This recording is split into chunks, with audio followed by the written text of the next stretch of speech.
Шинжлэх ухаан таны мэдхүү од мөндөр сууг танд хүрч байна. Уран зураг нэвтрүүлэг маань эхлэхэд бэлэн болсон байна. Студид урлаг судлаач Маш Батин Амина болон хөтлөгч Мөнхцөл миний бие ядалж байна. Манай нэвтрүүлэг танд YouTube-ийн од мөндөр сууг, NTV телевиз болон од мөндөр радио 83.3 107 хост дэлгэнээр хүрч байна. Өнөөдрийн дугаарыг маань үрждэг сар хариултаа хадгалыг урамшууллаар зарлж байгаа Хөдөлთა хөгжлийн банк Хам Баян зүрх хайрхны өвөрт хатан туулын хөвөнд цэвэр агаар цэнгэг усны ундрахтай газар сүндэрлэн босч байгаа Novanest 5 ивент итгэн та бүгд төрж байна. За сайн байна уу Амина? Өдрийн мэнд. Өдрийн мэнд. За өнөөдөр хоёлаа ямар уран бүтээлчийн талаар ярих вэ? За өнөөдөр ингэсэн юм аа. Би өчигдөр нэг урлагийн түүхийн лекц уншдаг байхгүй. Тэгээд тухайн лекцээр Ван Гог, Сальвадор Дали, Эдвард Мунк гэд бидний ярилцдаг. Тэгтээ нөгөө 20 дугаар зууны модернизм урлагийн төлөөлөгчдөг уншсан чинь лекцийн төгсгөлт маань сонсогч маань асууж байна л да. Гэхдээ эн чинь яг үнэндээ ингээд яг харахаар нэг гоё юм ерөөсөй байхгүй шүү дээ. Яг айгүй мундаг гоё юм марталтай түүхтэй юм байна. Айгүй гоё тийм юу гэдгийг нэг тийм ойлголоо энэ зураач нарын зовж исэн амьдрал нь хэцүү байсан гэдэг философиг нь ойлгочлоо. Тэр нь бол гоё юм байна. Гэхдээ ямар ч ур чадвар байхгүй шүү дээ. За. Тэгээд ер нь яагаад ийм сайхан биш зургуудыг бид нар одоо урлаг гэж хүлээж аваад байгаа юм бэ? Гэт өөрөөр хэлбэл ихэнх хүмүүсийн асуудаг асуулт л та. Нөгөө хүүхэд ч зурчаар зургууд байна шүү дээ наадах чиг. Тийм манай хүү энэс илүү сайн зурна да тий. Яг нөгөө гоо зүй эстетик талтай бол тийм таатай биш вэ гэж хараад байна тий. Тийм ер нь гоо зүйн талтай Ван Гогийг ч тэр ялангуяа Эдвард Мункийн хашгиран гэдэг ч юм уу тий манай Пикассо гэдэг ч юм уу ингээд нэрээ хараад ахаар нэг хитгэн зураас эвлүүлсэн. Тэгээд нэг за яг жоохон нэг дугууланд явж байгаад ингээд дугууланд явж байгаа. Зурвал зурчгаар харагдаад айгүй энгийн амархан харагдаад байдаг. Тэгээд ер нь тийм энгийн амархан ийм зургийг яагаад аваа том урлаг гэдэг юм бэ? Ер нь урлагт чинь тийм сайхан гэдэг зүйл байгаа мó үгүй мó гэдэг талаар л өнөөдөр ярилцгаая. За.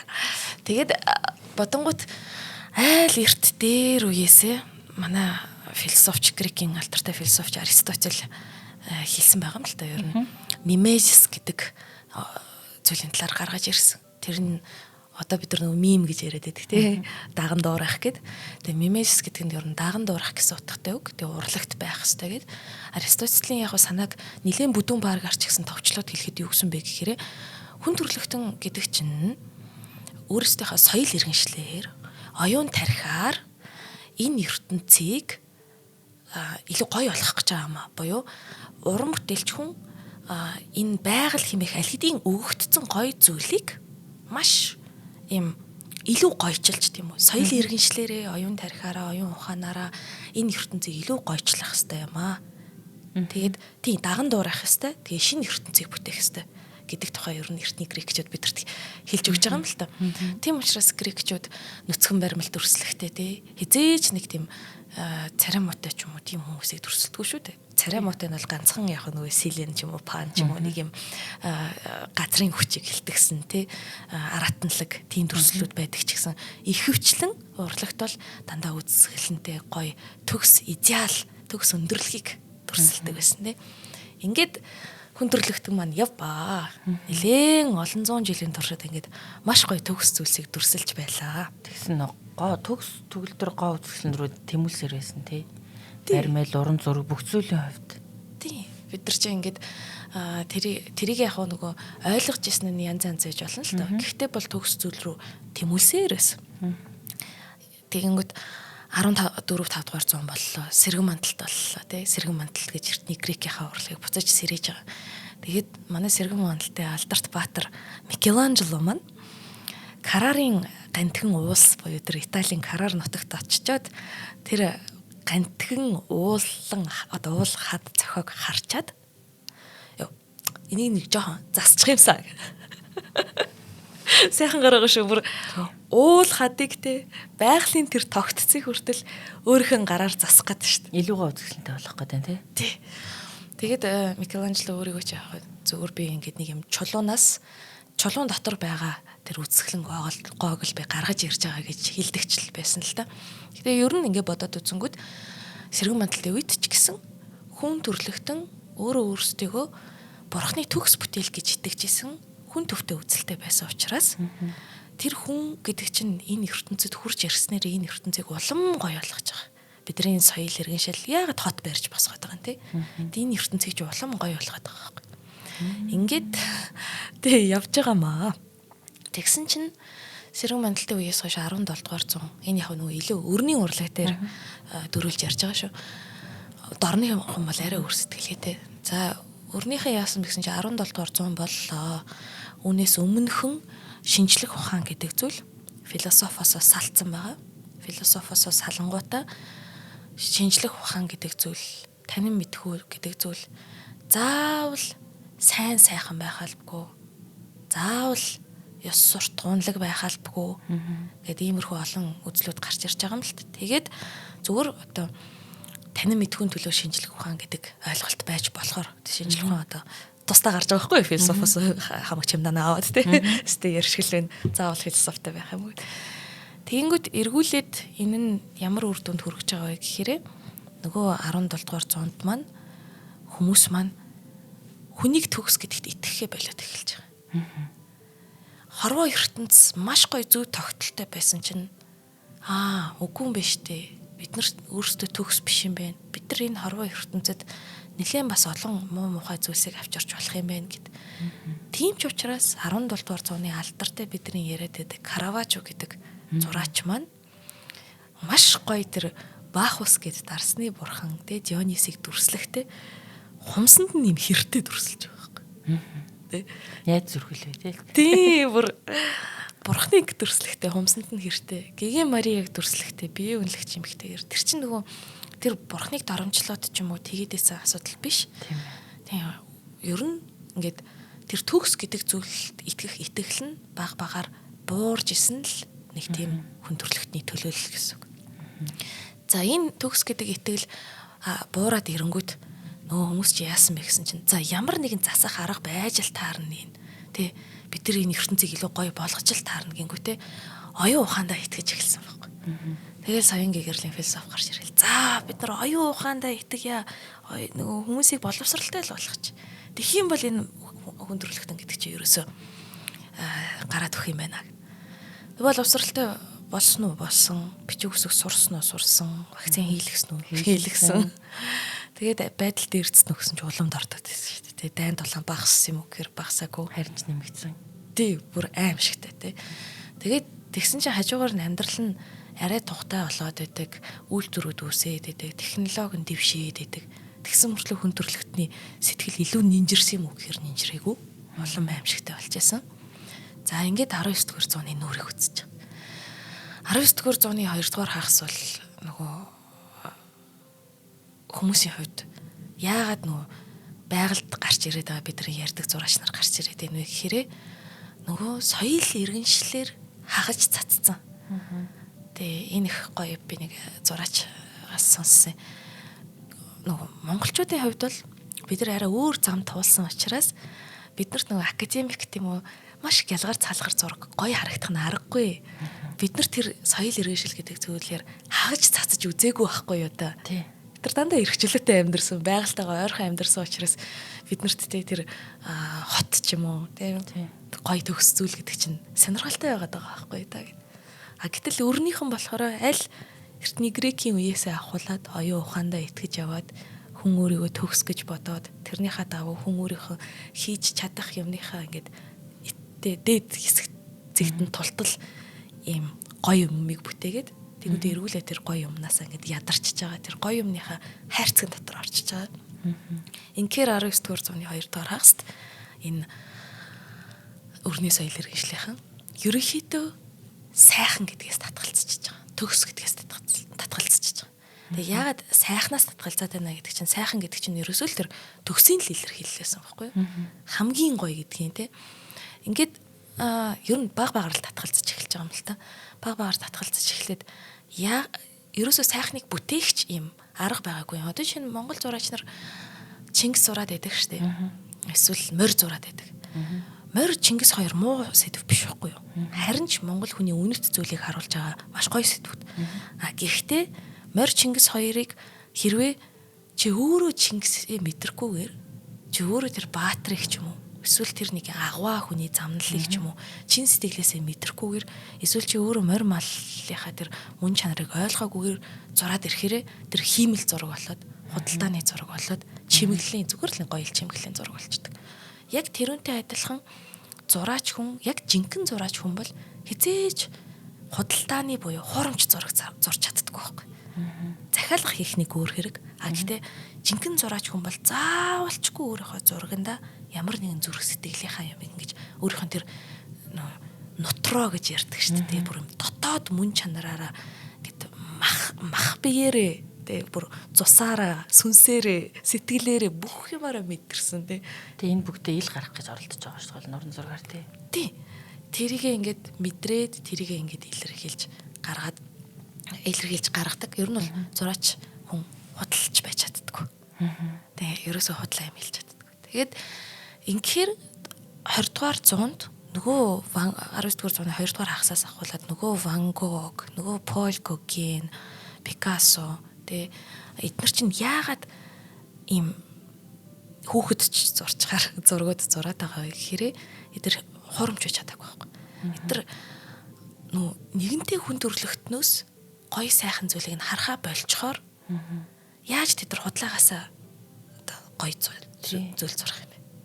Энэ дээр бас бид нар ингээд яаж байгаа вэ гэхээр 20 дугаар зуунд ерөнхийдөө бодит байдлаас татгалзаж байгаа бид нар фигүр гэдэг зүйлээс за нэг алин байлаа гэж бодоход тэр нь яг тэг алсалтынхаа хуулаараа яг юм зөв хэлбэртэй алин биш болоо явчихж байгаа байхгүй. Тэгээд зураач нарыг загнаад идэм манай хүмүүс. Зүгээр алин байх, зүгээр зураач. Бодит бишээр зураад байна гэдэг. Тий, бодит бишээр зураад байна гэдэг. Гэтэл яг ингээ бодоод үзэнгүүт хүн үзэгчдээс асуумаар байна. Та нар бодит амьдралтаа яг жинкнээсээ бодитоор амьдарч гин үү? Яагаад вэ гэхээр одоо бодтоо бидний ертөнцид хиймэл оюухан байна. Метаверс гэж ертөнц байна. За боли надад VR технологи байхгүй, ямар нэгэн технологи байхгүй, бид нар хиймэл оюуханы чи хэрэгэлдэггүй, бид нар VR энэ чинь мэдхгүй гэж бодъё л доо. Тэгэж надад үзэгч мань хариуллаа. Тэгтээ Facebook хэрэгэлж байгаа хэвчээ тий. Instagram хэрэгэлж байна. Энэ юу юм? Энэ чинь social ертөнц гэдэг байгаа. Social-ийн цаана юу байгаа? Виртуал бодит байдал. Тий. Бидний яг энэ махан биенээс үл хамааран оршиж болох оюун санааны ч юм уу тий. Ямартай ч юуны гэдгийг нь хэлж тодорхойлж мэдэхгүй. Гэхдээ ямартай ч шал өөр ертөнцийн байгаа. Тэгэхээр бид нар өөрсдөө ийм яг энэ махан биеэрээ магадгүй тий яад фильтр ашигладаг. Тий. Бид нар давхраагүй мөртлөө тэр ертөнц дотроо бид нар давхраатай нүдтэй байхгүй. Яг үнэ. Ягаад одоо нөгөө AI-гаар тий зургаа өөрчлөө тэрийг тавиад байгаа. Ягаад гэвэл бодит байгаагаас нь илүү үзэсгэлэнтэй, илүү төгс. Магадгүй өөрийнх нь хизээж хүрч чадахгүй. Гэхдээ өөрийнх нь хамгийн одоо төгс хувилбар гэх юм уу тэ хоцоо гаргаж өгöd байгаа болохоор хүмүүс тэрэнд аддиктэд болоод байгаа шүү дээ. Тий. Бид нар ингээд тусдаа ертөнц үүсгээд тэр дотроо тоглоомоо хийгээд гэхдээ тэр тоглоомынхын ертөнц нь бидний бодит амьдралд нөлөөлж болохоор хэмжээний хүчтэй тий. Тэгэхээр энэ юу хэлээд байна вэ гэхээр бид нар өөрсдийнхөө бодит байдлаас энэ гурван хэмжээст ертөнцөөсөө татгалзаад өөр хэмжээс рүү явцсан. Тийм учраас одоо зураач нар яг бодитоор ингээд зурыг гэхээр аль хэдийн ертөнц өөрчлөгдсөн байна. Аль хэдийн ертөнц маань өөрөө энэ гурван хэмжээсээс татгалзаад энэ физик биеийнхаа хуулиас аль болох цогтаагаад шал өөрлөө юмлаа явж байгаа. Тэгэхээр мэдээж зураач нар хоёр фронтоор хуваагдчихж байгаа юм л та. Хэсэг бүлэг нь болохоор юу гэж нэ вэ гэхээр за үгүй бид нар тэргүй энэ бодит ертөнцээр амьдарч байгаа сансар огторгуу байгалийн гоо үзэсгэлэн бурхны төгс бүтээл тий энэ бүхэн байгаа учраас бид нар ингээд боддороо л зурнаа. Бид нар бол хүнд итгэж байна тий хүн төрлөختний сайн сайханд итгэж байна. Зарим нэг зураач нар нь болохоор нэмэргүй байна та нар. Найдвар байхгүй. Тэгж байгаа. За маш сонирхолтой яриа. Эхлүүлээ амин намаа сонирхолтой санагдаж байна. Гэтэ хоёлоо өнөөдрийнхөө нэвтрүүлгийн ивент итгэжтэй нэг дуртай. За, өнөөдрийн нэвтрүүлгийн маань нэмэгдэхтэй нэг нь өрждөх сар хариултаа хадгалын урамшууллаар зарласан байгаа Худалдаа хөгжлийн банк байна. Худалдаа хөгжлийн банк маань 2025 оны 4 сарын 12-ноос 2025 оны 5 сарын 13-ны хүртэл хариултаа хадгалын үйлчилгээгээр олсон 25 мянган төгрөгийг 2 дахин үржүүлээд 50 мянган төгрөг болгон урамшуулж байгаа юм байна. Энэ урамшууллаа 1 сараар сунгасан байна. Худалдаа хөгжлийн банкнд баярлалаа. Тэгээд урамшууллыг 1 сараар сунгасан үзэгч сонсогчд маань ашиглаасаа гэж хүсэж байна. Тэгэхээр энэхүү урамшуулт хөтөлбөрт хэрхэн хамрагдах вэ гэхээр та хэрвээ та худалдаа хөгжлийн банкны харилцагч биш бол дэлгэцэн дээр гарч байгаа QR кодыг уншуулад TDB онлайн аппликейшнийг татаад харилцагчаар бүртгүүлнэ. Та аппликейшнаар 6 болон түүнээс дээд сарын хугацаатай хадгаламжийн данс нээгээд мөн аппликейшнаараа өөртөө харилцах данс нээгээд харилцах дансан дээрээ худалдаа хөгжлийн банкны Brito Visa болон Master зэрэг картуудыг бит болон бит бус байдлаар виртуал карт нийлгээд захиалах юм байна. За ингээд өөрө харилцах дансандаа өөрийнхөө хэрэглэх өдөр тутмын хэрэглээний мөнгөө ийгээд Brito болон Master картаа уншуулад гүйлгээ гэдэг юм байна. За та тэгээд өөрөө дүнгээ бүхэлжлэх ёстой 1000, 2000, 2000, 3000, 4000, 5000 төгрөгөөр бүхэлжлээд та өөрийнхөө хэрэглээнээс хэрэг хэмжээний мөнгийг те сард хадгаламжинд оруулах боломжтойгоос хамаарат бүхэлжлэнэ. Хэрвээ та одоо 2800 төгрөгөөр худалдаа авалт хийлээ гэж бодно шүү дээ. Таны картнаас тэгвэл 3000 төгрөг уншигдана. 2800 төгрөг нь танд үйлчилгээ үзүүлж байгаа байгууллагын данс руу ороод харандаа 1000 төгрөгөөр бүхэлжилсэн бол 200 төгрөг нь таны 6-аас дээд сарын хугацаатай нээсэн хадгаламжийн данс руу орох юм байна. За тэгээд энэхүү та хариултаа цуглуулсаар байгаад хариулт чинь 25000 төгрөгийг одоо хүрчих юм бол худалдаа хөгжлийн банк тэрийг нэг удаа 2 дахин үржүүлээд 50000 төгрөг болгоо таны хадгаламжийн дансанд урамшуул болгон орох юм байна. За хэрэг энэ урамшуул нь хизээ яаж орох вэ гэхээр даваа гараг болгонд шалгуур хангасан харилцагчийн хадгаламжийн данс руу банк шилжүүлнэ. За харилцагч нэмэлт урамшууллын 25000 төгрөгийн хөтөлбөрийг үрждэг саригтай хугацаанд нэг удаа авах боломжтой. За тэгээд хариултаа хадгалын үйлчилгээгээр хоримтлуулсан явцын нийт дүнг 7 хоног бүрийн даваа гарагт харилцагч бүрийн банкнд бүртгэлтэй гар утсныхаа дугаарт мессежээр явуулах юм байна. За хэрвээ та хариултаа хадгалыг үрждэг сар урамшуулалт хамрагдахыг хүсвэл худалдаа хөгжлийн банкны дурын салбарт очоод хэлбэр хуримтлал үйлчилгээг нийлэх боломжтой байна. За өнөөдрийн нэвтрүүлгийг дэмжсэн худалдаа хөгжлийн банктай баярлалаа. Баярлалаа. Худалдаа хөгжлийн банкны үнэн чих хэрэглэгч шүү. Хайртай шүү. За баярлалаа. Гоё сэдв рүү эргээ оръё. За. Тэгэхээр ийм учиртайгаар зураач нар маань ерөөхдөө тэр бодит дүрслэл гэдгээс татгалзаад бүр сайхан гэдгээс ч татгалзаад яг ийм үннийг харуулах гад тий үнэн байх гээд гарц гаргалгаа хайж эхэлсэн байна л да ер нь л. За энэ гарц гаргалгааг хайж исэн 20 дугаар зууны ихэнх үеийн 19 дугаар зууны 2 дугаараас 20 дугаар зууны ихэнх үеийн энэ зураачдын нэг бол мэдээж бидний сайн мэдэх Ван Гог. Гэхдээ төрүүлээд хоёлаа Ван Гогийн чих гимтсэн буруутан ярина. За манай Ван Гог маань болохоор ер нь бол бид нар мэдж байгаа Ван Гог бол их тийм сонгодог суутан зураач. Яг тэгээд нас орсон насны тий 37 яг хамаг суутнуудын 37 клуб 27 клуб энэ гээд байдаг нас ордог тийм амар залуугаараа нас ордог тийм жишээ. Пол Гогены хувьд бол арай илүү нассан. Тэгтээ бид нар Пол Гогеныг юугаар мэддэг вэ гэхээр Ван Гог маань Парист очсон. Ван Гогийн тэр маш гоё тий цэнхэр шар өнгөнүүд бол Парисын зураач нартай нийлсэн учраас Парисын кафед сууж исэн учраас тэр оюун санааны ертөнцийг хоорондоо солилцсон учраас гарч ирсэн өнгөнүүд. Тэгэнгүүт гэхдээ Парис бол хэтэрхий шуугантай байсан.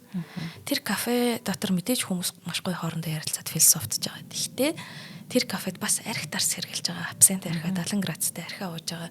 Тэгээд Ван Гог чинь багаасаа бусдтай нэг таардаг хүн байгаагүй. Тэгэхээр Ван Гогт нөгөө айгүй хэцүү байсан байгаа юм л та тэр шуугантай хотод.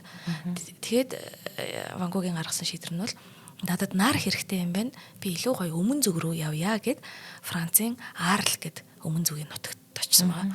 Тэгэхдээ тэнд маш их ганцаардмал байсан Ван Гог. Мэдээж тэр Арлын одоо жижиг тосгоны одоо энгийн өдөр тутмынхаа амьдралаараа явж байгаа тий тариаланч арт түмэн бол Ван Гогийн маань ойлгохгүй. Тэгэхээр нөгөө Парист байсан тэр маш гоё найзуудыгаа санаад байгаа байхгүй юу манай Ван Гог. Тэгэнгүүт Оюун санааны хувьд ганцаарсан байна тий. тий оюун санааны хувьд маш их ганцаардаад тэгээд нэг хит хитэн хүмүүс рүү захиа бичээд тэгээд тэр дунд бол Пол Гогенд маш их хайртай байсан Ван Гог маань. Тэгээд Пол Гогеныг бүр ятгасаар байгаад Пол Гоген маань Арл нутаг руу явж байгаа юм. Тэгээд Ван Гог Ван Гогийн нэг унтлахын өрөө гэдэг зураг байдаг. Тэр унтлахын өрөөн дээр болохоор яг сайн анзаарч харах юм бол бүх юм нь хос байдаг байхгүй юу?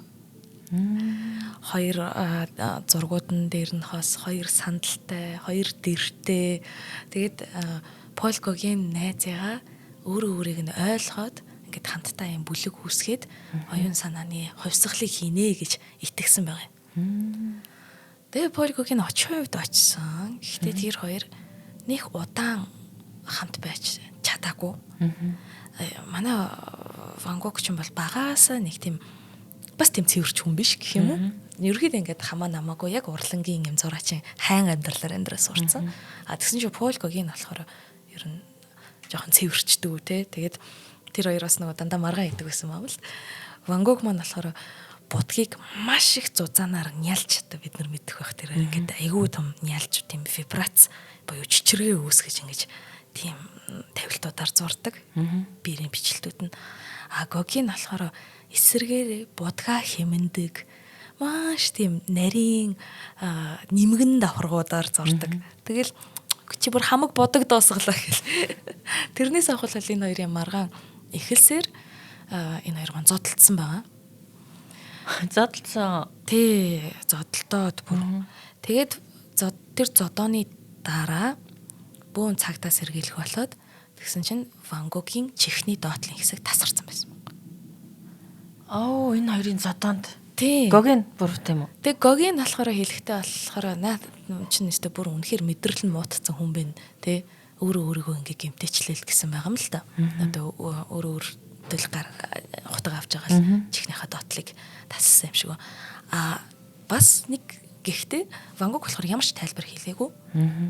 Ван Гог зүгээр Ван Гогийн хувьд бол би Гогентэй цуг амьдарч чадахгүй гэдэг нь өөрөө амар юм гонигтай зүйл байсан байхгүй. Ингээд эцсийн Ван Гогийн найдвар тий энэ хорвоо ертөнц намайг ойлгох байх. Энэ хорвоо ертөнцид ядаж нэг ч гэсэн намайг ойлгох хүн гарч ирэх байх гэдэг эцсийн найдвар нь тий оюун санааны найз болох найдвар нь Гогенээс байхгүй. Тэнгүүд Ван Гог ямар ч тайлбар хийлээгүй. Тэгээд яаж чихэн тасарсныг бол бид нар мэдэхгүй. Ван Гог өөрөө тассан юм уу? Эсвэл Пол Гоген маань туйлцуур сэрэлцэлмээр хичээлдэг маш сайн туйлцуур сэлмийг эзэмшсэн хүн байсан. Тэгэхээр уурандаа бас ингэсэн ч үгүй магадгүй байхгүй. Тийм байна. Ямар сонирхолтой юм бэ? Тэгэхэд Ван Гог маань нөгөө чихнийхаа тэр доотлын тасархыг Рашел гэд бие үнэлэгчд авчи цаасанд боогоо бэлгэлцсэн байгаа шүү дээ. Юу юм шигтэй. Нөгөө нэг найр харах чинь буруу даад байна гэдэг шиг. Харин тэгсэн байна. Бид нар ярьж илээ. Тэр чихний тасархаа одоо байсан бол Ван Гогийн чихний тасархыг гээд тухайн тий амар зархахгүй юу гэд. За ямар ч тач Пол Гогийн маань бол юм Ван Гогтэй муудалцажсэн түүхээр алдартай юм зураач байна. Тэгэхдээ Пол Гогийн маань өөрөө болохоор амьдрал нь бас их сонирхолтой. Ингээд ер нь Парист төрсөн. Гэхдээ багаасаа Перуд өсөж байгаа. Парис төрсөн, Перуд өссөн, Өмнөд Америкт үү? Тий. Тэгээд Перуд өссөнийхээ улмаас тийм экзотик буюу тийм Европын соёл иргэншлээс давсан өөр тийм Латин Америк энэ тийм өөр соёл иргэншилт их дуртай болж өсөж байгаа. Тэгээд өөрөө бол усан цэргийн аялагч. Тэгээд усан онгоцоор айгүйх явж мавж тиймэрхүү олон нийтэд танигдаагүй арлын жижиг соёлоодыг үзэх айгүй дуртай. Тэгээд яг мэрэгчлийн хувьд бол нэг биержид брокер хийдэг болсон. Тэгэхээр санхүүгийн хувьд бол нэлийн боломжтой байж болохоор мэрэгчлээ. Тэгээд их нэртэй болж байгаа юм. 6 хүүхэдтэй болж байгаа юм. Тэгээд багаар зураг зураад тэгээд зургаа эхлээд зүгээр хобби маягаар авч явж хагаад дараа нь Гоген маань бол бүр эргэлт буцалтгүй зураач болох хэрэгтэй гэдгээ ойлгочихж байгаа. 47 наснд. Тэгээд тэгэнгүүтээ Гоген яасан бэ гэсэн чинь ер нь энэ соёл иргэншил гээд байгаа энэ баригдмал зүйлээс цугтъя гээд. Тэгэнгүүтээ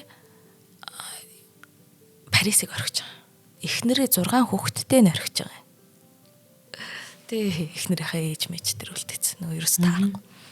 Тэгээд Таити гээд нөгөө Полинезийн арал дээр очиод амьдарч байгаа байхгүй. Ямар сонирхолтой. Бүр тэгээд Таити гэдэг арал дээр чинь тэр нөгөө арлын хүмүүс арай өөр хуйлтай шүү дээ. Бид нар бол одоо ингээд 18 наснд хүрсэн хүнийг бол яг насанд хүрсэн гэж үзэж шүү дээ. Тэгсэн чинь Пол Гогийн болохоор Таити дээр очиод тухайн арлын л одоо ёс заншилтны харшилгааргүй байдлаар 13 настай охиныг эхнэрээ болгож аваад суусан байх жишээ нэ. Тэгээд өөрийнх нь ер нь хамгийн алдартай зургууд нь бол энэ арал дээр байхад нь зурагдсан. За тэгэхэд энэ арал маань тухайн үед бас Францын колони байсан. Тэгээд тэгэнгүүт Таитигийн яг тэр колонийнхаа одоо удирдах байгууллагуудтай бол маргалдаад ерөөсөө нэг айтайхан ажилд бас орж идэггүй. Тэгвэл мөнгө яах вэ? Тэ яах вэ? За одоо бүр хүүхдүүдээ тижихээ байлээ. Тэр хуучин их нартай бүр мөнгө явуулахаа байлээ. Өөрийгөө яаж тижих вэ? Тэгэхээр яг тухайн үед нөгөө Амроза Волар, Монфред энтер гээд ийм зураач нарыг тийм хувьсгалж ард түмэн зургийг нь ойлгодгүй зураач нарыг ингээ жоохон дэмждэг 200-300 франк бодогны мөнгө гээд сарда явуулдаг тийм цоглуулагч нар арт дилерүүд бол байсан ашгүй. Тэгээд тэд нар маань бол гогинд бодогны мөнгө төгрөг ингэж явуулж маавуулаад тэгээд оронд нь яг маш бага мөнгөөр дэмжиж оронд нь маш их зургийг авдаг байсан л та. Тий. Тэгэхдээ тухайн үедээ бол Гогинд бол энэ бол нэлээх тус болж исэн. Тэгээд Гогийн маань Таити арал дээр ингээд байгаад ерөн соёл иргэншлээс цугтаад ингээд явж байгаа ч гэсэн ер нь өөрийнх нь эрүүл мэнд нь нэлээд муутсан байгаа юм. Тэгээд хөлн нүвтүүд нүвдэхгүй юм байгаагүй. Өөрхий бүр толгой, хөл, ходоод, мотоод, шүд төмөд бүр ингээд бүх юм ингээд нэлээд их өвдөж эрүүл мэндийн асуудалтай болж эхэлж байсан байгаа юм л та. Тэгэнгүүтээ ер нь ингээд нөгөө чинь соёл иргэншилд гутарсан тийм хүн байгаа байхгүй. Тэгээд Таити арал дээр хичнээн ингээд аз жаргалтай юм шиг байсан ч гэсэн мөнгө төгрөгийнх нь асуудал нь нөлөөлсөн. Тэгээд ер нь өөрөөсөө хүн хаашаа цогтох вэ? Хичнээн гоё газар руу очисон ч гэсэн хүн өөрийнхөө дотоод асуудлаас цогтчихдаг тий. Тэгээд Гогийн маань амиа орлохоор шидэд нөгөө хулганы хор гэдэг шүү дээ. Хулганы харахны хүнцэл гэдэг хор. Тийм хулганы хор маш их хэмжээгээр аваад тэгээ хол ууланд очиж жагаад уусан байна л да тэр хороо. Тэгээ тэр хороо уусан чинь явц. Би организм амар муу байсан болохоор, эрүүл мэнд нь муу байсан болохоор хорыг нь боловсруулж дийлэхгүй буцаа бөөлж гаргацсан. Тэгээд азар хэрвээ тэр хорыг одоо эрүүл байгаад ходоод нь эрүүл байгаад уусан бол шууд нам тэр газар дээр азар тэгэнгүүт ашгүй нэг бөөлжж гаргаад тэгээд тэрний дараа амьдралыг үнэлэмж амьдралыг хайрлах буцаад эргээс иргэсэн гэж байгаа юм. Тэгээд яг нөгөө амиа хорлолтоос аврагдсан учраас тийм байна. Тэгээд нөгөө зураг зурах эрч хүч нь буцаж нэмэгдээл тэгээд ер нь бол аюу их зургуудыг тэгж төрсөн юм байлээ. Гэхдээ яг нэг энэ хооронд яг нөгөө амиа хорлыг бодсон байгаа шүү дээ. Тэгээд амиа хорлыг гэж бодох үедээ болохоор задах чинь нэг зураг зурсан байдаг байхгүй юу? Тэр нь болохоор зургийнхын нэр нь болохоор бид нар хаанаас ирсэн бэ? Бид нар хэн бэ? Бид нар хаашаа явж байна вэ? 1897-аас 98 онд зурагдсан тийм урт хөндлөн форматтай юм зураг байна. За энэ зургийг нэг гэдэг зураг байгаа шүү. Найруулагчтай зургийнхаа нэрийг өгөхгүй байна. За энэ зургийг хэдүүлээ ингээд хараад үзье. Хөндлөн форматтай зураг гэхээр бид нар ер нь ингэх гээд тийм үү би түрүүгийн подкаст дээр хэлжсэн баг. Жишээ нь Малевичийн хар квадрат гэдэг ч юм уу ингээд тэг дөрвөлжин зургийг болохоор бид нар ингээд шууд хараад хөдөлгөөнгүй зогсолт гэдэг ч юм уу нэг тиймэрхүү мэдрэмж авдаг. Хөндлөн зургийг харахаараа нөгөө ном шиг унших гад байдаг. Тийм өрнөл хайгаад байдаг. Тийм байна. Үйл явдал хараад. Тий. Тэгэд энэ хөндлөн зураг бол яалтчгүй үйл явдалтай. Гэхдээ номыг бид нар зүүнээс нь баруун тийшээ уншдаг учраас яг нөгөө зүүнээсээ баруун унших гад байдаг байхгүй. Гэтэл Гогийн маань энэ үед одоо жүүдийн шашны иудаизмын нэгэн нэлээд эзотерик урсгал болох кабалийн юм текстүүдийг уншиж байсан. Тэгэхээр кабалийн текстүүд уншдаг шиг энэ нь зүүнээсээ баруун биш баруунасаа зүүн уншигддаг зураг юм. За тэгээд зохиомжийн хувьд харах юм бол энэ зураг маань нэг юм 3 юунд хэсэгт хуваагдаж байгаа. За 3 хэсгийг хэдүүлээд тэгэхээр нөгөө баруунасаа уншина гэдгсэн шүү дээ. За ингээд баруунаас нь уншиж эхлэх юм бол нэг юм нялх хүүхэд байгаа. Унтж байгаа. За энэ унтж байгаа нялх хүүхэд болохоор Гогены өөрийнх нь тайлбарлсан, өөрийнх нь бас итгэдэг байснаар болохоор хүний сүнс. Гэхдээ энэ ертөнцид материалыг энэ махан биеийн ертөнцөнд хурж ирэхээс өмнөх үе нь. Ер нь бол Гогены өөрийнх нь үзчихснээр хүний сүнс гэдэг бол юуныхаа энэ ертөнцлөө орж ирэхээс өмнө маш гоё тийм тайван одоо юм нялх хүүхэд ингээд ямар ч сэрэх юм байхгүйгээр унтдаг шиг тэгж унтж байгаа гэдэг чинь. За тэгэнгүүт ард талд нэг нохоо байна тийм байна. За энэ ард талд нэг нохоо болохоор энэ дэлхий дээр одоо махан биеийг авснаар ямар их зовлонтой учрах вэ? Одоо орон гэргүй нохоо гэдэг шиг махан биеийг аваад юм тэрхүү зовох болноо гэж. За энэ хүүхдийн хажууд бас нэг 3 эмэгтэй байгаа. Энэ 3 эмэгтэй нь болохоор махан биеийг олцсон. Гэхдээ ямар нэгэн өөрийгөө олох тухай, энэ амьдралын утга учирыг олох тухай бодоогүй болохоор зүгээр энгийн амьдарч байгаа. Ямар ч тийм оршихуйн зовлон байхгүй.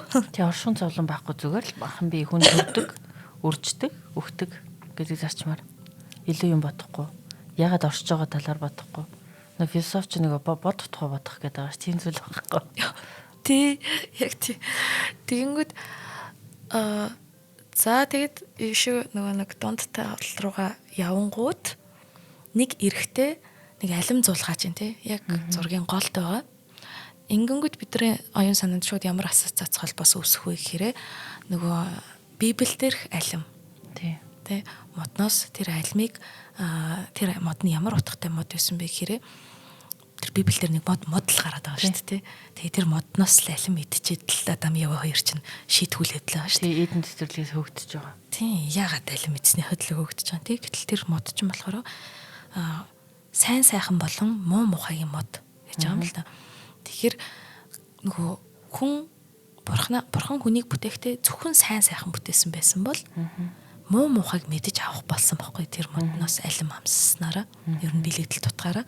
Тэгэхээр энд ч гэсэн яаж юм хэрэг сайн сайхан муу мухай гэдэг зүйлийг тэр алимыг авснараа ойлгоод энэ ямар символ болж ийн гэхээр сэрж байгаа. Тийм байна те энэ нөгөө ихний 3 эмэгтэйгээс 3 эмэгтэй бол яг л нөгөө махан биеийн байдлаар оршоод амьдарч байгаа. Гэтэл дараа нөгөө асууж эхэлж штэ. Оршихуйгаа асууж эхэлж байна. Тий, яг оршихуйгаа асуугаад энэ ертөнцийн ер нь бүтэцтэй энэ ертөнц ер нь яаж оршд юм бэ гэдгийг ингээд асууж байна. За хэдүүлээ хандрын ажиллагчаа зарлчаад за дараагийнхаа хэсгүүд рүү оръё. Бүр гоё символууд байгаа. За нэг ийм хотын зүүн чиглэл буюу Гачууртад баригдаж байгаа. Нэг гоё онцлог шинэхэн төсөл байна. Nova Nest Town House хотхон гэд. Тэгээд энэ Nova Nest-ийн гол онцлог болохоор их гоё юм билэ. Ерөөсөл заавал хот дотор тэ энэ хэцүү юм агарын болон ийм нөхцөл байдалд амьдарч яах юм бэ? За боли хотоос гараад яваад хөдөө очиж гэхэр чинь хот холдчиход идэг бүх юмнаас. Нүдэд бүт сургууль, боловсрол, ажил, эрүүл мэндийн үйлчилгээнээс холдоод байна те. Тийм. Тэгэхээр нэг юм яаж ч утсан хотынхаа амьдралтаа ойрхон мөртлөө цэвэр агаарт амьдрамаар байгаа шүү дээ. Тийм байна. Хөдөөний амар амгалан тогтоох хэрэгтэй байна те. Тийм. Тэгэхээр яг энэ асуудлуудыг бид нар шийдэж өгч байгаа таун хаус хотх юм байна л да. Тэгэхээр 4 улиралтай амьдарч болдог юм хаус байгаа. Тэгэнгүүтээ хот руугаа хотын төв рүү 40-50 минут явчих. Дөнжин гарын уулзрал 15 минутанд хүрчих. Офицер л 20 минутанд хүрчих. Ингээд нөгөө хамгийн замынхаа хувьд бол аюу юм таатай хар усан тохоо гэдэг газар хөрсний бохирдлгүй агарын чанар нь аюу сайн. За тэгээд нягтаршил бүр нөгөө хит бүр ингээд шамбаралтай барьсан байдаг шүү дээ. Тийм юм ерөөсөө байхгүй. За ийм нэг юм хотгон хаус хотгон баригдаж байгаа юм байна. Тийм тий. Тэгээд юу юм биш үү? Хамгийн гоё нөгөө орон сууц туслан хоёр тустай байх шаардлагагүй юм байна. Хотод нэг орон сууцтай хотоос гараад туслантай байх шаардлагагүй. Энэ хоёрыг нэгтгэж байгаа гэж ойлгож болох нь тий. Учир нь хоттой хамгийн ойр зам харилцааны хамгийн дата бүст баригдаж байгаа. Тий. Гоё юм тий. Харин тэр нөө хотхных нь 1-р ээлж 24 оны 5 сард баригдаж эхлээд 1 жил хүрэхгүй хугацаанд бүрэн ашиглалтанд орсон юм байлээ. Тэгэхээр шинэхэн орсон суугчдаа одоо хүлээн аваад эхэлсэн. Одоо нүүж ороход бол бэлэн болцсон 206 м2 single house, 131 м2 town house байгаа мэлээ. За тэгэхээр нөгөө цаг хугацаанд ашиглалтанд орж ийн гэдэг чинь айгүй чухал шүү дээ тий. Хүмүүс чинь ингээд орон сууц гэдэг чинь маш том хөрөнгө оруулалт тий. Гэтэл магадгүй шууд бэлэн мөнгө гаргаад авах боломж байхгүй. Өөрийнхөө амьдарч байгаа орон сууцыг зараад шинэ орон сууцлаа захиалга өгөөд хүлээх түрээсийн зардал гарна. Одоо амьдралын тав тухц гэсэн сөргөөр нөлөөлдөг шүү дээ тий. Гэтэл хугацаанд орно гэдэг нь маш чухал. Эдний хугацаанд орцсон тэгээ бэлэн хавс байгаа гэж ойлгох юм байна тий. Тийм. Тэгээ бүр 2 дугаар ээлжийнх нь барилга баригдаад эхэлсэн. Үрээ 1-р ээлжээ ингээд хариуцлагатайгаар ашиглалтанд оруулаад одоо 2 дугаар ээлжээ баригдаж эхэлж байгаа. Тийм болохоор нөгөө урьдчилсан захиалга өгч байгаа бол айгуу хямд үнэтэй, уян хатан нөхцөлтэй. За тэгээд эднэр ч маань бас нөгөө ногоон зээлд хамруулж болж байгаа. Яагаад ногоон зээлд хамруулж болж байгаа гэхээр эрчим хүчний хэмнэлттэй, дулааны алдагдал багтай эко хотхон гэж явж байгаа. Тийм учраас нөгөө төрийн банкны хөнгөлөлтөй ногоон зээлд хамруулж болж байгаа. Ногоон зээл гэдэг чинь ипотекийн дараа орох хамгийн бага хүүтэй урт хугацаатай зээл юм байлээ. Тэгээд дүн өндөр юм биш үү те сарын 1.2% хүүтэй 500 сая төгрөг хүртэл олгогдно гэдэг чинь ипотек чинь 150 саяар хязгаарлалж байгаа болохоор одоо те энэ үнийн хөрөгдлийн 150 саяар орон сууц авалталтай авна гэдэг хэцүү шүү дээ. Гэтэл маш бага хүүтэй ирнэ 500 сая хүртэл олгогдох боломжтой зээлээр өгч байгаа юм байна. За ингээд ер нь урьдчилгаа төлбөртэй автомашин орон сууц оролцуулан тооцоод үлдээдэл төлбөрөө хувааж төлөхтэй хүүгүү компани хувь лизинг хийх ногоон зээлд хамрагдах гэх мэтчлэн юм янз янзын боломжууд байгаа юм байна. Та бүхэн 72 06 00 72 72 06 00 гэд утсаар дэлгэрэн мэдээлэл аваарай. Мөн Facebook хаяг нь Nova Nest Town. За маш их баярлалаа Nova Nest Town. Гой хотхон байна тий. Харин тийм ээ. Нэ зандагийн шүхрээр буудаг юм билүү? Тийш дээ. Гой. Тийшээ. За ойлоо нөгөө гой зураг өргөлжлүүлээ. Оршихуул байгаа. Тэ оршихуй асуудлууд байгаа гэд. За тэгээд тэгэнгүүтээ цаашаа болохоор нэг гараа толгой дээр авцсан нэг юм хүн байгаа. Тэгээ энэ болохоор хүний зүрх сэтгэлийн хөгжлийн 2 дугаар үе шат. Ямар үе шат вэ гэхээр нөгөө нэг хараал хидсэн оршихуун асуултууд ингээд төрсэн байгаа тий. Ингээд тэрэндээ хүрч чадахгүй, хариултаа олж чадахгүй. Амьдрал яг ямар утга учиртай гэдгийг мэдэхгүй болоод бүр ингээд нөгөө готарч байгаа. За мөн энэ зурган дээр шүү 2 юм улаан юм хуцтай юм эмэгтэйчүүд ч юм уу те ямар ч нэг юм 2 улаан хуцтай фигур байгаа. Тэгээ энэ нь болохоор сэтгэл зүрхний сүнсний хөгжлийн 3 дахь үе шат гэдэг юм л да. Энэ 3 дахь үе шатанд нь болохоор хүн аль хэдийн тэр философч болсон. Сэц мэрэг гэдэг зүйлийг ойлгоцсон. Тэгээд амьдралын утга учирын талаар юу ойлгосноо бие биентэйгээ хуваалцаж байгаа. Тийм байж болох юм гэж. За тэгээд ер нь Гогины зурган дээр бол шоу муу айгүйх гардаг. Хөвчлэн юм цаан шоу ч юм уу тий. Тэгээ энийг болохоор судлаач нараа үзэж байгаагаар эртний Египтийн урлагаас авсан. Тэгээ Египтийн урлагт бид нар бас юм агва гоготун буюу нөгөө агва их хашгирагч гэд тэр шувууны символ бол байгаа бэлэгдэл. Тэгээд өөрөөр хэлбэл ертөнцийн чив чимээгүй байдал тэр хаос эмх замбраагүй байдлыг хашгирч сэрээсэн тэр нэг шувууны талаар домогтон гардаг. Тэгэхээр магадгүй тэр шувууг авсан байх. Одоо ер нь хүний сүнс ингээд энэ ертөнцид ингэж амьдарч байгаа, үргэлжилж байгаа, явж байгаа гэдэг тэр бэлэгдэл байж болох юм. Дараа нь нэг хар эмхтэй хар юм хувцтай таланттай тийм эмэгтэй. Энэ нь болохоор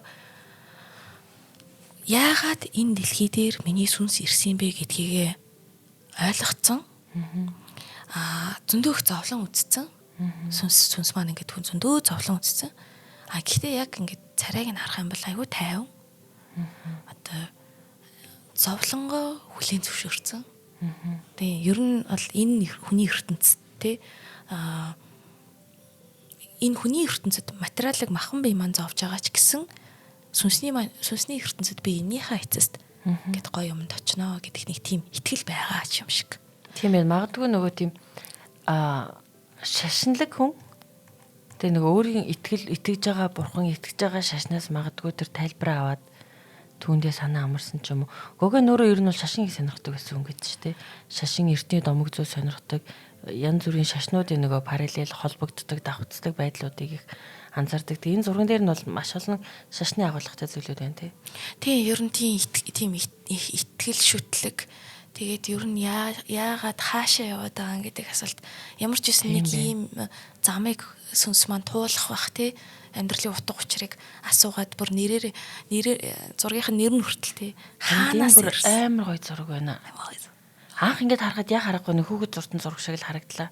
Тэгээ чиний тайлбарыг сонсоод агуулгуудыг нь харсан чинь энэ үнэхээр гүн гүнзгий утгатай маш олон асуулттай.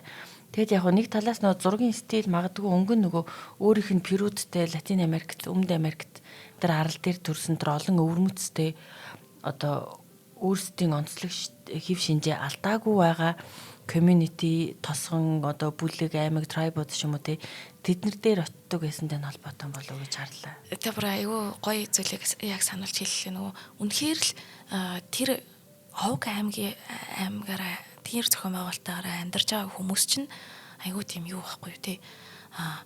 Хүүхдээрээ тий байгальтай холбоотой хэвээрээ байгаа. Тийм. Байгалаас хамааралтай, байгалыг дахин шүтдэг, айдаг зүйлтэй байгаа байхгүй юу? Гэтэл нөгөө Европт те нөгөө иргэнсэн газар хүмүүс чинь юу н эхлээд бурхнаас байгалаас айжсэн. Дараа нь бурхнаас айдаг болсон. Одоо бурхнаас айхаа болоод ирэхээр нөгөө хүний өөрийнх нь мөн чанар, аратанлаг байдал, тэр харгас эрцгий байдал нь ингээд амгаалаад эхэлдэг юм шиг надад санагддаг. Тэгээс энэ зураг бол амар гоё зураг байна. Харин тийм үү. Яг ингээд харсан чинь тэр зургийнхын стил, өнгө нь агуулга нь хүртэл. Тэгээ өнгө нь бас их гоё тийм байгаль дээр байдаггүй хэрнээ юм амар тод хэрнээ тийм. Харин тийм. Шууд энэ зураг руу оруулчихж байгаа биз тий. За мөн энэ зургийн одоо нэг хамгийн зүүн талд нэг тий настай эмээ сууж байгаа. За тэгээд тэр эмээгийн хувьд бол би гэдэг зүйл угаасаа л үхэн. Тэ угаасаа яг үххийнхаа наагур ингээд гогины өөрийнх нь тайлбарлалтаар ингээд сууж байгаа. Яг ингээд би гэдэг зүйл бол мөнх бус. Тэгвэл энэ биений цаана нэг гол урсгал байгаа. Гол урсгал гэдэг бол ер нь голын тэр усны ундраг гэдэг бол уран зурагт дандаа мөнхийг бэлэгдэж байдаг. Тэгэд би чинь ингээд хөгшрөөд үхээд явж болно. Гэхдээ сүнс гэдэг чинь бол үргэлж ингээд юу яагаад явчих шүү гэд. За энэ мөн бас тэр би тэр эмгэний хажууд болохоор нэг юм хөвтөж байгаа эмгхтэй байна те бид нар л гарцсан. Энэ болохоор мөн л бас биеийн одоо аз жаргал таашаа сайхан байгаа байдал энэ төр гэдэг жаал. Гэтэ энэ бүхэн чинь тийм үстэй нэр бодсон чинь яг энэ зүүн талд харагдаж байгаа шиг бид нар нэгэн цаг залуунасаа мэдрэл ямар гоё юм бэ гэж байгаа л нэг л мэтгэд бид нар үхэлтэй нүр тулаад л ингээл бие маань алга бол. Тэгвэл энэ донд яг юу үлдэх вэ гэхээр сүнс маань л үлдэж байгаа тий. Тэгэхээр энэ сүнс маань яг тэр голд нь нэг юм цэнхэр хөшөө байгаа. Энийг бол сүнс дахин амьдран, дахин сэргэн энэ сүнс маань мөнх вэ гэсний нэг тийм найдвар бэлэгдэл болов гэж харж байгаа. Тэгээд дахиад энэ зургийнх нь нэрийг хэлэхэд бид хаанаас ирсэн бэ? Бид хэн бэ? Бид хаашаа явж байна вэ гэд. Ерөөсөө л философийн хамгийн чухал асуултуудыг тавьчихсан байдаг. Гайхалтай. Тэгээд тэр философийн гүн гүнзгий агуулгатай асуултыг илэрхийлсэн дүрслэл нь бол маш энгийн хэлбэр, өнгөний сонголт нь хүртэл гайхалтай зураг байна. Баярлалаа минь. Баярлалаа. Стогой бүтээл байна. Стогой. За шинжилгээ ухаан танин мэдхүү од мөндөр суугийн уран зураг нэвтрүүлэг танд хүрлээ. Өнөөдөр студид маань урлаг судлаач маш битэн амина хөтлөгч Зулаан миний бие ажиллаа. Манай нэвтрүүлэг танд YouTube-ийн Од Мөндөр сувг, NTV телевиз болон Од Мөндөр радио 83.3 107 хост толгойноор хүрлээ. Өнөөдрийн дугаарыг маань үрждэг сар хариултаа хадгалын бүтээгдэхүүнийг санал болгож байгаа Худалдаа хөгжлийн банк, Хам Баян зүрх хайрхны үрд хатан туулын хөвөнд цэвэр агаар цэнгэг усны унтрахтай газар сүндэрлэн босч байгаа Nova Nest Town ивент тэтгэлээ. Баярлалаа. Баярлалаа. Нэвтрүүлгийг хүлээн авсан Нарны аймгийн монголчуудаа баярлалаа. Од Мөндөр сувг энэ мэтлэн танин мэдхүн мянган хөтөлбөрийг 2025 оны 7 сарын 1 хүртэл та бүхэнд хүргэх юм. Их хэлээрээ шинжлэх ухаан танин мэдхүг түгээхийн үйлсэд та нэгтгэх хүсвэл бидэнд танд өгөх боломжтой. Нэг нэвтрүүлгийг 100 төгрөгөөр буюу 1000 нэвтрүүлгийг 100,000 төгрөгөөр үнэлээд та биднийг дэмжээрэй. Жилдээ ганцхан удаа 100,000 төгрөгөөр дэмжснээр шинжлэх ухаан танин мэдхүг түгээх энэ үйл хэрэг таны оролцоотойгоор амжилттай үргэлжлэх юм а. Зандан хүү миний нэр дээрх голомт банкны данс байгаа. 30 15 15 1942 30 15 15 1942. Та 100,000 төгрөгөөр шилжүүлэхдээ гүйлгээний утга дээр нь өөрийн нэр болон утасны дугаараа заавал бичээрэй. 100,000 төгрөг хандвалснаар Од Мөндөр сувгийн алтан гишүүн болох юм. Шинжлэх ухаан танин мэдхгүй Монголд ялах болтугай.